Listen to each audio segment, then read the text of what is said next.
Hello गाईस, कशा आहात सर्व. तर मी रेडी होत होते आणि ह्यांना जेवण दिलेलं. तर ह्यांचं मध्ये मध्ये चाललं आहे की मला हे दे, मला पाणी दे, मला चम्मच दे. तुमच्याही सोबत असंच होतं का? तर आम्ही बाहेर चाललो आहे. तर आम्ही दोघं पण चाललोय बाहेर. कुठे चाललोय तर ते तुम्हाला कळेलच. व्हिडिओ शेवटपर्यंत बघा. तर निघते वेळेसच थोडंसं आमच्या दोघांमध्ये भांडण झालं. तर हे बघा ना कसे फुगून बसले.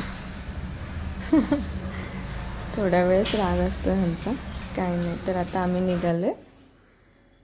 खूप लांब होतं जिकडे जायचं होतं, कारण ह्यांचा एक फ्रेंड आहे, त्यांच्या बाळाचा बड्डे होता, सेकंड बड्डे. तर भरपूर लांब होतं, आमच्या इथनं 17-18 किलोमीटर लांब होतं. त्याला गिफ्ट घेतलं. परत जाताना म्हटलं की फ्रूट्स घ्यावं, तर फ्रूट्स घेतो आहे. आता येऊन पोचलो आम्ही त्यांच्या घराच्या खाली. तर ते मग बोलत आहे की इथे येऊन पण तू रुमाल बांधणार आहेस का, काढ म्हणून. तर काढलेलं रुमाल. आणि खूप ऊन होतं जाते वेळेस म्हणून, आणि लांब पण जायचं होतं, तर रुमाल बांधलेलं. फायनली आलो आहे आम्ही. तर इथे हा बड्डे बॉय आहे जो येलो ड्रेस घातलेला आहे, त्याचाच बर्थडे होता. तर तो खूप मस्त नाचत होता. गाणे लागलं की आजकालच्या लेकरांना नाच म्हणावं सुद्धा लागत नाही, स्वतःहूनच नाचायला लागतात. आणि जे त्याच्या बड्डेला आलेले लहान त्याचे फ्रेंड्स, तर ते सुद्धा नाचायला लागले.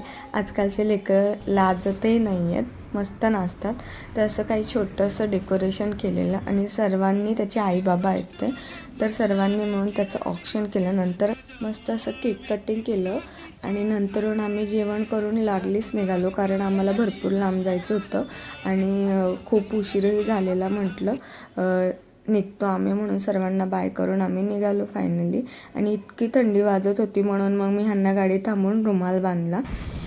आणि खूप अंधार होता, इतकी भीती पण वाटत होती काय. तर आम्ही लांब कधी गेलोच नाही एवढ्या, आणि एवढ्या उशिरा तर अजिबात नाही. 11:15 वाजलेले. जवळजवळ आलो आहे आम्ही घराच्या. तर भेटूया पुन्हा. चला बाय.